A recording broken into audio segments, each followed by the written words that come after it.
Hi, everybody. Today is Friday, July 25th, 2025, and our friend Dmitry Orlov is back with us. Welcome back, Dmitry. Good to be with you. Let me start, Dmitry, with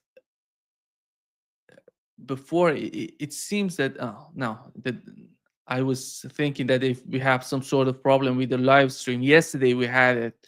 I don't know what's going on between StreamYard and YouTube. It's somehow we've experienced a problem yesterday, but today is okay, it seems. Dimitri, before starting this talk, let us know how can we support you. And I know that you write a very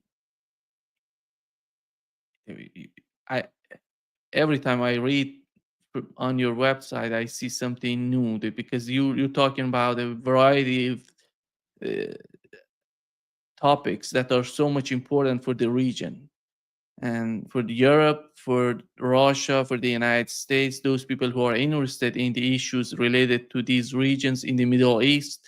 How can we support your work?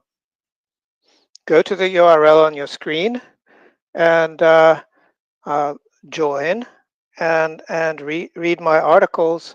There are quite a few of them. I've upped it from just a couple of articles posts a week to three. Um, so right now I have posts there about Europe's clever war plan, which is a joke. It's not really clever at all. And I explain why. There's denazification of Israel. Israel needs to be denazified, and I talk about how that is likely to happen. A really comprehensive article on why sanctions against Russia don't work. Um, and uh, the consumption of Europe is a previous article that I wrote. Um, and Donald Trump's warfighting abilities is another topic I discuss. So there's a lot there to read, and I hope that you go there and join and read up on what I produce, which is a lot more information than can be squeezed into an hour's worth of conversation. So hope to see you there. Yeah, definitely. I agree with that. You have to read. Somehow, reading is much deeper than hearing and watching. Dimitri, let me start with the negotiations between the Russian and Ukrainians. And how did you find it? What was the outcome? What were the outcomes of the latest, the third round of negotiations between the two parties? Well, the most important outcome is that the negotiations or the meeting actually took place. In terms of what transpired, that only took an hour, maybe a little more, a little less. Um, the only things that had to do with actual negotiations had to do with the points, the requirements documents that the two parties produced um, after the last round of negotiations. And the only thing that was said about them is that the two sides are too far apart for them to be able to discuss anything. So nothing substantive as far as a ceasefire or anything extravagant of that sort was discussed, except for a Russian proposal to have periodic short ceasefires of maybe 12, maybe 24, 48 hours, something like that, so that people could, the sanitation crews could remove the dead and the wounded from the battlefield on both sides without interference, which is currently being done, but with great risk. And so the Ukrainians said that they will think about it, which probably means nothing. That is as far as ceasefire talks went. There were also discussions of various humanitarian issues, which is an um, ongoing discussion and ongoing work. Thousands more dead Ukrainians are going to be delivered to the Ukrainian side from the Russian side. Um, there are 30 people missing from the Kursk region, which were taken perhaps as hostages. So the Russians would like to know what happened to them. Are they hostages, or are they detained for some other reason? Because there's no clarity on that topic. And that's pretty much it. Now, overall, in terms of the format, probably the most important thing to note is that the Ukrainian delegation no longer follows what Zelensky wanted them to do. What Zelensky wanted them to do is to demand an total immediate, unconditional ceasefire and direct talks between him, face-to-face talks between him and Putin. And the reaction was, well, why should we have a ceasefire from the Russian side? The reaction was, why should we have a ceasefire? Because we're winning. Why can't we just continue winning? And as far as direct meeting with Putin, well, who is Zelensky? He's not the president because his term is up. And so it's pointless to have discussions with him because any piece of paper he signs is by definition null and void. There's nothing to be negotiated with him, and so that track has been abandoned. So now it's just being polite, humanitarian issues, and talks in Russian instead of this sort of weirdness of uh, Russian-speaking people trying to speak Ukrainian through a translator who translates it to Russian. So they've abandoned that propaganda nonsense. You know, all Ukrainian officials speak to each other in Russian and only speak Ukrainian for the cameras. Everybody knows that. It's not a secret. Why should anybody be embarrassed to speak Russian? Well, they are, and it's ridiculous. But they're no longer doing that. So that's a positive development. That's a bit of reality, sort of seeping in, leaking in. Yeah. We had protests in Ukraine, Dmitry, and we, on the other hand, we know that Russia is not happy with Zelensky and his administration. They don't recognize Zelensky as the official president of Ukraine. But when you see the way that the protests were managed somehow, you know, after we are approaching 4 years of the conflict in Ukraine, we haven't seen anything like this before. It seems that so much managed, so much coordinated with the people, with somehow some forces in Ukraine. What does that mean for Russia? What is the priority? Is Russia supporting these people? Is Russia somehow considering is that a positive move in the mind of Russians? And or they see this as something new that could bring more problems to the issue of the conflict between Russia and Ukraine. Well, it's not protests. Ukrainians do not protest unless they get paid for it.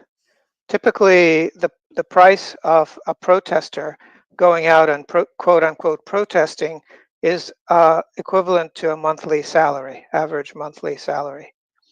So that is a typical thing that's been going on for a long time. And anytime somebody wants a regime change in Kiev, you just push a button and suddenly you have this astroturf protest taking place.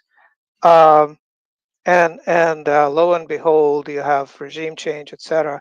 Except this time, it's not really that serious because if you look at the people protesting, it's people who didn't vote for Zelensky because they were too young to vote. Everybody there was under 25, which is the draft age.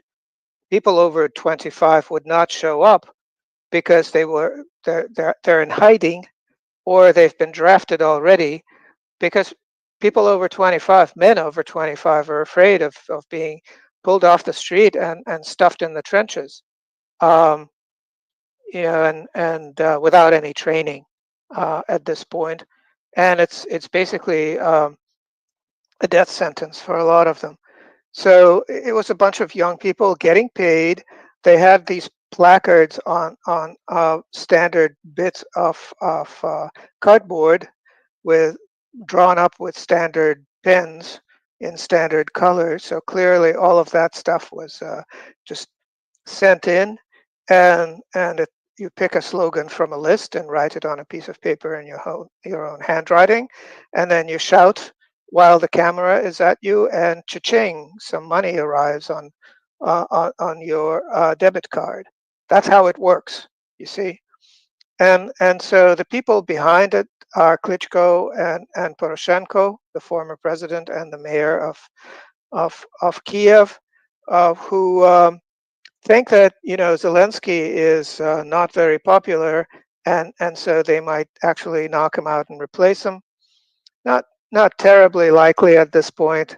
Zelensky did the kind of trivial thing. It was all about him um, claiming authority over the anti-corruption agencies, to bureaus, which are controlled by the Americans. They were started by the Americans, by the Democrats. Um, and so they're at each other's throats permanently, and they're also collecting evidence on corruption, and got pretty close to Zelensky, which is why he decided to take them over, um, because he didn't want them to knock him out of action by shutting down all the people that he depends on for security and for money and for things like that. And so the Americans are very upset about that, because here's a Ukrainian taking over what Americans see as their property, their way of controlling the Ukrainians for successfully or not. And so that there was a basically a sign off to Poroshenko and Klitschko to go ahead and organize this astroturf protest, and kind of see what you can do. Zelensky's response was to offer to cancel the legislation that put him in charge of these two anti-corruption agencies, except that he also sent the Rada, Verkhovna Rada, the parliament, into recess at the same time. So his previous law that he signed into effect remains in effect for now. So nothing has happened, and so that's the thing to point out, that nothing has happened. But overall, in terms of how that changes the picture, well, it shows that the Ukraine is as politically ridiculous as ever, where you can just summon a demonstration by spending a bit of money, and there are enough rich people in the Ukraine to do that, and people will protest for money and pretty much nothing else. Um, that there's no real politics going on, um, and the other thing is that with these developments, it's clear that the Ukraine is pretty much abandoning even the pretense of any kind of democratic governance. That it's going to be a dictatorship. It's going to be a junta. The West is going to approve of this junta. It doesn't matter whether Zelensky is the Pinochet type character, or whether Zaluzhny is flown in from London and replaces Zelensky. It would still be just a dictator in charge of a junta, and it kind of points the way for the other European governments, where it is becoming clear in countries such as Germany that democratic tools are no longer effective in keeping the permanent elite in power. That dictatorial means are going to have to be deployed to repress people who vote for AfD, Alternative für Deutschland, and other alternative parties. And so it might take a little bit of political repression to get people to wave the right flag, never mind how they vote. Um, because Europe is becoming ungovernable because people are not very happy with the way things are going, and the elites don't want to lose their jobs because of that.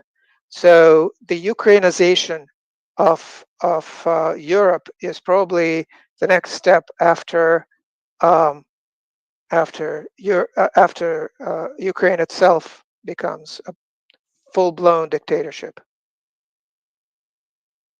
When it comes, Dmitry, to who's going to be in power in Ukraine in the aftermath of any Ukrainian settlement, in your opinion, does Europe, or do Europe and the United States together care about who's going to be in power in Ukraine in terms of, I would argue that somehow we can see some sort of difference between the United States under the Trump administration and the European position. It seems that the European position is much ideological, but Trump's position is somehow it's all related to the economy, how they can gain, how they can receive, win, or benefit from the case of Ukraine. How these two gonna play out in Ukraine, in your opinion? These two different approaches. Well, it was you know, Trump is very clever in terms of just one thing, putting pressure on people in a kind of a negotiating process. But his deal making is basically a question of making threats, mostly hollow, but knocking his opponents off balance and using that unbalanced situation to his advantage. That's what he's been doing all his life. He did it wonderfully with respect to Zelensky. He invited Zelensky to the White House. He had a major scandal with him. He threw him out of the White House, uh, giving the Europeans an opening where they invited Zelensky to London and coddled him and supported him and told him that they're going to support him forever and etc. And then uh, that was Trump's opening to deal them with the current coup de grace, which is, oh, you want to support Zelensky? Fine, pay pay to support Zelensky. Pay us to make the weapons which you will take from us and give to Zelensky for free. That's going to be the new deal. Didn't you say that you like Zelensky and want to support him? Well, where's the money? And suddenly it turns out that the money is nowhere. Suddenly it turns out that the Europeans are just basically running away as fast as their legs will carry them from this wonderful deal that they've talked themselves into. Uh, at first, they were not part of the picture in terms of negotiating some kind of a peaceful settlement, but they wanted to be part of the picture. And now they're part of the picture, but if you want to be part of the picture, you have to pay, and they don't want to pay. They don't have the money. So that's a real victory for Trump because now, if the Ukraine folds, which it will eventually, if it capitulates, which I think is the inevitable outcome, Europe is to blame because they didn't pay up. It's as simple as that. The Americans paid until it became obvious to them that that was pointless. They offered the Europeans to take the ball and run with it. What did the Europeans do? They dropped the ball. Now, who's to blame? And so I think it's a major diplomatic victory for Trump. It's a huge diplomatic defeat for Europe. And as far as the Ukraine, well, it's more of the inevitable. It seems that they're gonna put the blame on, in my opinion, they're gonna, after all, they're gonna put the blame on, put the blame on Germany, because look at Germany and how the country has suffered during during the war in Ukraine, the conflict in Ukraine, and after all, nobody seems to be in. Even France said they're not interested in buying new arms, new weapons for Ukraine. They don't have the money to pay it. But Germany is coming up. Germany is going forward with the demand. And do you feel that somehow if we assume that one day this conflict, as you mentioned, it cannot go forever. It comes to an end someday. But how about Germany? How can we? It seems that Germany would be the the only country, I would argue, in Europe that has suffered the most after Ukraine, and is the one to blame the most. It's this is somehow unbelievable what's going on with the case of Germany. Well, I think the Germans are incurable. You would think that their experience in World War II would teach them not to mess with Russia, but what they've learned instead is that even if they lose a war to Russia, the Russians are actually reasonably nice to them afterwards. So it's okay to lose a war to Russia. What they haven't realized that, that was then and this is now, and that Russia sees things rather differently. So Russia's lesson is that if the Germans haven't learned what the lesson that they had to learn from World War II, the next lesson has to be such that they don't even have to learn it. It will be by virtue of the fact that Germany will no longer exist. And so the Germans should really somehow wrap their heads around the idea that a conflict, an armed conflict between Germany and Russia, will be the end of Germany, of what the thing that Bismarck started, that it would be the end of German history. There will still be Länder, little ethnic preserves with Germans in them, with no industry, with no army, with no effect on world politics, and probably victimized by all of their neighbors, as was traditional throughout the Middle Ages. So it'll go back to that because Russia is not going to keep doing this, every 80 years. Forget that, you know. So that's really something that um, should somehow be communicated to the German population, but unfortunately, there is no effective way of doing that. I think the relationship between Russia and Germany is somehow is totally different from the relationship that we know between Russia and other countries in Europe. Even with, I would argue, with Hungary, with Slovakia, it's not that much considerable because German economy was feeling so much good for such a long time. Inflation was so low, and all the stability of the German economy is the product of the relationship between Russia and Germany has lost that so far. And it doesn't seem that they do care, the leadership in Germany, they do care about what's going on in terms of the economy of Germany, how who's going to provide Germany with energy in the near future, what would happen to the German industry. On the other hand, you see they're talking about building their military. And let's assume they go after building their military. Who's going to fight them? Who's going to attack them? Unless they want to attack someone else. They want to attack another country. But what is happening in the mind of, in your view, what's your speculation on what's going on in the mind of these people who are running Germany? Oh, it's very simple. They had the money laundry in the Ukraine running full steam and were pocketing lots of money that was going through Kiev. They were taking trains to Kiev, coming back with suitcases full of cash. Um, and so that was going really well, but that is drying up. That well is drying up. So they have to come up with some new way of stealing lots of money, as they're now accustomed to doing. And the best way of doing that they can come up with is borrow lots of money and pretend to spend it on arms, on rearmament. But everybody knows that NATO is structured in such a way that nothing actually happens without American involvement. You cannot make anything, a plane, a tank, whatever, without avionics from the United States and without logistical support from the United States.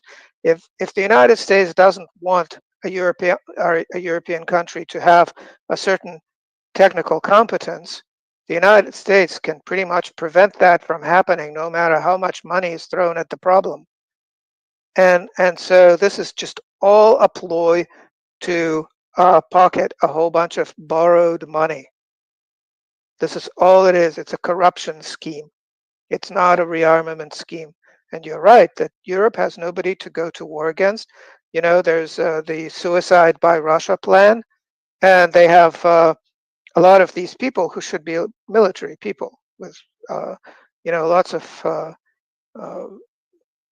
credentials supposedly to their name, talking like, well, we could just knock out Kaliningrad, and not realizing that if say Germany attacks Kaliningrad, then Russia attacks Berlin, and Berlin suddenly ceases to exist. And so that's the trigger, because that is what is written into the Russian defense doctrine. Read it. It's all there. You cannot threaten Russian sovereignty without having your sovereignty destroyed in return. It's as simple as that.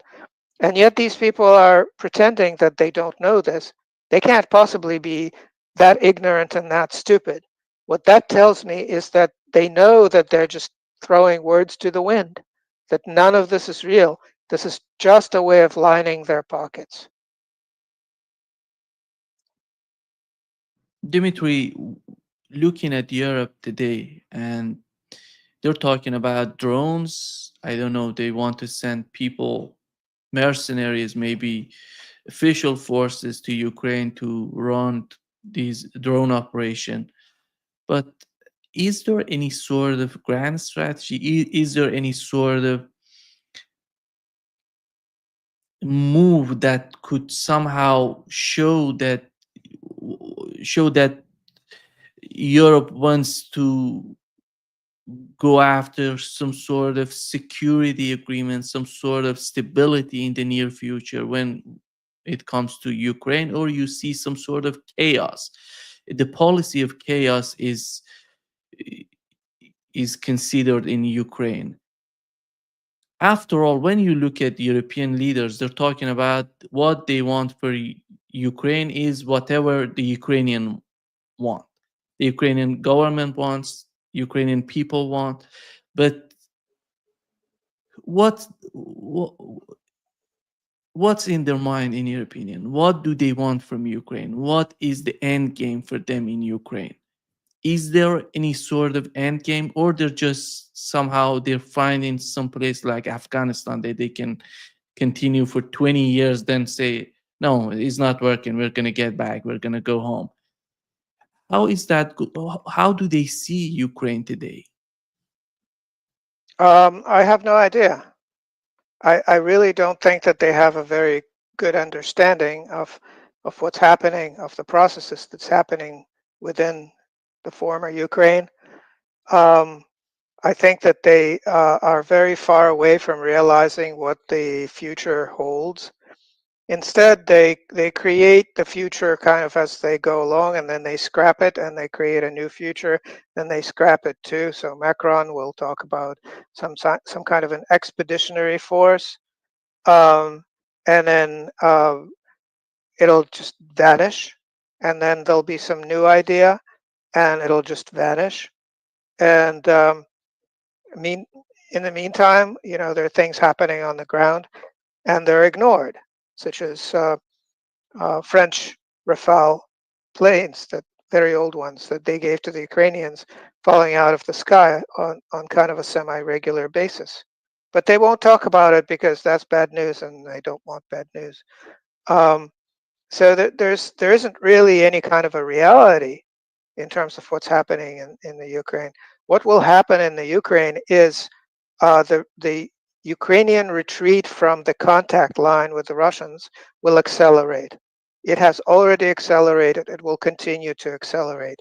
There will be long patches of the front line that will be just completely free of Ukrainian forces because the Ukrainians, the soldiers are refusing to go there. They're refusing orders. That is happening right now in Pokrovsk, which is actually Krasnoarmeysk. So the Russians can pretty much walk in. So there will be more and more and more cities where the Russians pretty much announce where they're going, and the Ukrainians withdraw to make room. And how how much of that will continue happening is up to the Russians, not up to the Ukrainians. The Russians will grab all the territory that they want in terms of creating a buffer zone, in terms of protecting what they consider actual Russian, constitutional Russian territory at this point. So that means Sumy region, that means Kharkov region, that means Dnipropetrovsk region, various other regions. What happens with Nikolaev and Odessa is a different question, separate issue of cutting the Europeans and the and the Ukrainians off from the Black Sea as much as possible, and building a bridge to Transnistria uh, and Moldova. So that's a different issue, different strategic consideration. But that's what's happening. That's what's going to be happening in the Ukraine in the future. The other issue is that it's a society in shock in the Ukraine, and they have been horribly repressed. But at some point, people do realize that they have nothing left to lose and must do something, or that they uh, rather they realize that they lose everything if they do nothing. But if they do something, they might stand a chance. And so that what that would mean is that there will be a civil war within the Ukraine itself, and the people who perpetuated this disaster will actually be held somehow held responsible or pay in real ways for the disaster that they've caused. And so that is something that I see happening, but I don't know when. The problem is that Ukrainian society, Ukrainian culture, and local traditions are such that people try to stay away or stay out of any sort of a public minded initiative. Everybody is ultimately selfish there. And so a whole country of very selfish people is unlikely to make common cause with each other. They would sooner die than help their neighbors. That is the mentality. And so it may take a really long time, or it may actually never happen, and people will just run away or hide or refuse to participate, etc. That is another possibility that I see. We have the corridor between Azerbaijan and Armenia, and Zangezur. Zangezur corridor. What is the importance of this corridor, and do you feel that the United States gonna somehow run this corridor and get the being in charge of this corridor is somehow important for Russia and Iran as well, and for the region, I would argue. But how is that going to play out in the mind of the United States? It seems that Donald Trump wants all together, wants to manage the situation there. Is that coming? Is that how can we expect any sort of reaction from Iran or Russia, in your opinion? Well, it's sort of fake news that America is going to run Zangezur corridor. It's just some journalist came up with it and threw it out there, and then the Americans are, uh, their reaction is, "What? Uh, haven't heard about that." Um, so that's a funny situation. But in terms of what that corridor is a chunk of Armenia that splits Azerbaijan in two pieces. and has a border with Iran, so that the Iranians can go to Armenia, which is a Christian country, not a Muslim country, so they can drink themselves silly and gamble and have relations with women with moderately low social consciousness, and and just generally have fun. Um, and so that's it's. I guess it's important for a certain contingent of uh, of Iranians, because it's not very close to Tehran, but it can be reached. You can drive there, and you can drive there, and you can have fun, and you can come back, etc. So it's pretty popular with Iran. Not on a high political level. I don't think that uh, the supreme leader is particularly in favor of that whole thing, but it's sort of it's an outlet. It's a way for people to blow off steam. So maybe it's valuable that way. In terms of what it means to Armenia, well, Armenia would lose its border with Iran if that corridor goes away. What it means for Azerbaijan is that Azerbaijan would suddenly have a direct land connection to Turkey, and Azerbaijan would kind of slowly become part of Turkey, and the two countries, with very similar traditions and languages and religion, etc., would sort of start merging. But it would complicate, if the two countries merged, it would multiply the ethnic divisions within Azerbaijan slash Turkey by a large number, because Azerbaijan, just like Turkey, is not a nation. Well, it may be a nation. It it, it has huge other nationalities embedded into it, and unlike Persia and unlike Russia, it is not a civilization. It pretends to be a nation state, a Turkish nation state that kind of tries to absorb or exclude everybody else, and and um, and so that doesn't really seem to me like a rational approach. And I think the reaction from Turkey is, on the one hand, they want to grow their domain by kind of strapping on this Azerbaijan thing, but on the other hand, they're thinking that maybe that's worth more trouble than it's more trouble than it's worth. You have to keep in mind that Azerbaijan is like a lot of former Soviet socialist republics, like um, like the Ukraine, is a communist Bolshevik creation. It was slapped together out of lots of little kingdoms with different traditions and different languages and different ethnic groups, some of which to this day don't really like being part of Azerbaijan. They're not Azeri Turks. There are lots of other things. The entire north of Azerbaijan is really Dagestan, and Dagestan is this uh, very diverse place, um, just a bunch of tribes. So there are lots of ways to kind of push Azerbaijan in the direction of just exploding. And if Turkey and Azerbaijan are joined together, then Turkey would explode next. So I don't think that that's a stable or a nice situation. Now, what the Americans have been doing with Pashinyan, Nikol Pashinyan, the president of Armenia, who is a Soros trainee, is destroy Armenia and basically just wipe it out.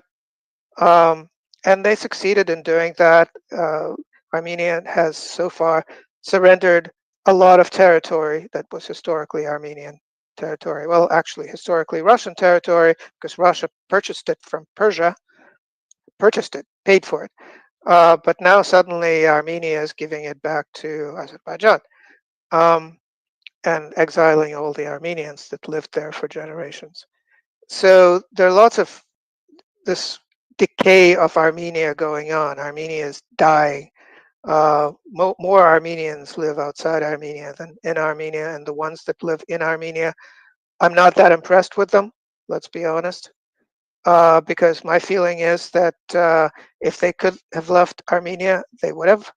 Maybe there's something that is preventing them from leaving Armenia, which is not to their advantage and not to Armenia's advantage either.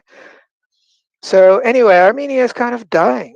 I think it's disintegrating, and I wouldn't be surprised if Zangezur goes over to the Azerbaijani side, but I don't think that's going to be a good thing for Azerbaijan or for Turkey in the medium term. Dmitry, Turkey is somehow a very interesting player in the region when it comes to Syria, when it comes to Azerbaijan, when it comes to what's going on in Gaza. Do you see any strategy, any sort of mindset that can be somehow understood by the other countries about Turkey? Because somehow they say something, they do something different. When it comes to Russia, I would argue, when it comes to Iran, you know what would be their move, because they're talking about it. They're so simple about what they want, what they what they have in their mind. But when it comes to Turkey, it's so tricky. You don't know what do they want, what would be the reaction on the part of the Turkish government, what are they seeking for in Azerbaijan, in Armenia, in the Middle East. How can we understand the behavior of the Turkish government? Is that all about the benefit for Turkey? I would argue that's not the case. That has not been the case so far. Well, Turkey is what came together after a gigantic failure of the Ottoman Empire, which spectacularly disintegrated. And at the end of the Ottoman Empire, what was going on is lots and lots and lots of backstabbing. Everybody was backstabbing everybody else. It, you know, three Ottomans together, two Ottomans together means three traitors, that sort of thing. And so that's how it fell apart. And then it came together as a new entity, new nationalist entity under Atatürk, Kemal Atatürk, and and that is sort of a front that is one half of the story. The other half of the story is Islamist. So there are links with the Muslim Brotherhood, which was supported by the Turkish government. Um, and so it's kind of a fine balance between the secular Atatürk tradition and this Muslim fundamentalist tradition, and they're constantly in opposition to each other. And the other thing is that it used to be that the Americans could overthrow any Turkish government they wanted anytime they wanted to do so. And the last time they tried it uh, with Erdogan, it didn't work because the Russians warned Erdogan, because the Russians, the Russians basically, the way they deal with Turkey is, following the dictum of keep your friends closer and your enemies even closer. So here's a nation of backstabbers on your southern border, pretty much, that you have to deal with because it's a big important nation, and you have to understand what's going on there and be prepared for it to stab you in the back any time. And when that happens, you have to take it in stride, not overreact, realize that that's what's been happening forever, and just roll with it. And so now the Americans don't have the ability to overthrow Erdogan anytime they want, and they took a step back. So Erdogan is an unusually long-lived leader because of Putin, pretty much. You've mentioned one of your articles is how to denazify Israel. Is that the problem? Is that the main problem with Israel and what's going on in the region? Well, look, there isn't much of a problem with Jews around the world. I mean, look at Iran, right? Iran is Yeah. pretty much at war, permanently at war with Israel, but there are Jews happily living within Iran. There are lots of synagogues. The Jews are represented in the parliament. They have a seat in the Iranian parliament. They're respected. Um, the Judaism is regarded as extremely important to Islam. There's an understanding that there's a kind of a cross fertilization that happened between various religious traditions, um, and so Jews are very much respected as part of the Persian civilization, and that is the case in a lot of other countries as well. And then you have Zionists, which are currently uh, committing genocide in Gaza, and uh, settlers who are destroying Palestinian homes and stealing their land. And this is an outrage not just for everybody in the world, but for the Jews themselves.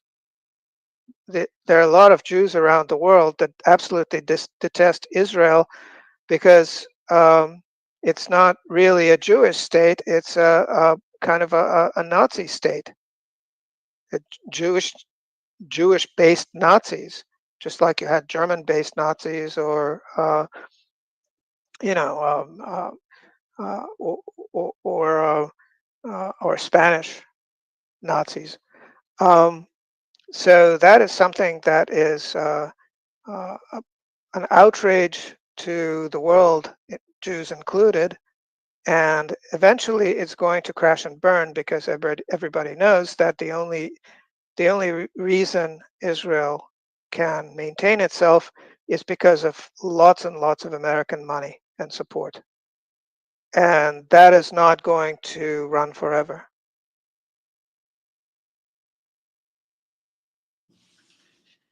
Dimitri, you mentioned the case of Gaza. We know that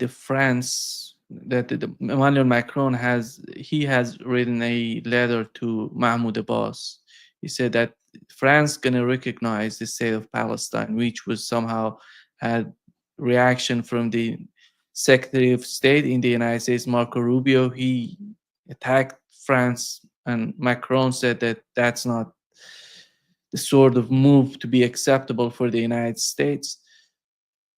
How do you feel the way that somehow what's going on in Gaza is changing the mindset of those countries who were supporting Israel for such a long time? You see, even in the United Kingdom, we know how they support what's going on in Gaza, how they send weapons and everything. But there is some sort of pressure from the community, from the public opinion going to the government. It's all over Europe. You see, the public opinion is totally somehow against Israel and what Israel is doing. But you don't see that sort of pronunciation in the way that the leaders are behaving. Is that going to change? Is this sort of recognition, the France recognition of the state of Palestine, is that going to be a moment of sanity for Europe? No, I don't think so. I don't expect any sanity out of Macron. I think Macron basically tries to come up with talking points that don't involve his absolute complete failure as far as French society and economy.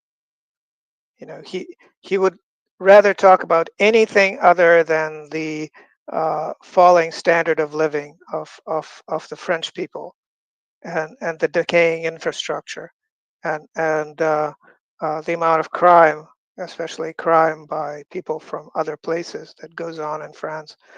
Um, and so this is another talking point for him. It's controversial, and it may very well happen that everybody will talk about it and then they'll forget about it. There are lots of things like that being thrown around in the world, like